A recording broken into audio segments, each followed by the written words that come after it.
Ayan po, namiss po ni Mayumi yung chicken. Kasi nasa lang po makalabas yung chicken. Ayan po, namiss niya. Nahalikan niya po.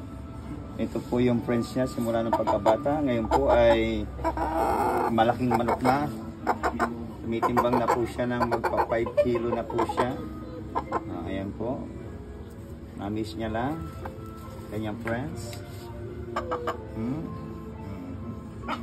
Kaso nasosobrahan minsan sa halik. Ayan, sabi niya, binabantayan kita dati, ngayon ayaw mo na sa akin. Nakausap. Oh, Sakurage. Pagka maingay dyan, nag-uusap lang silang dalawa. Huwag mo raw itong pakikilaman kasi alaga ni Mayumi. O Mayumi, Cam, yung alaga mo, bantayan mo ha. Inaawa yung alaga mo, yan.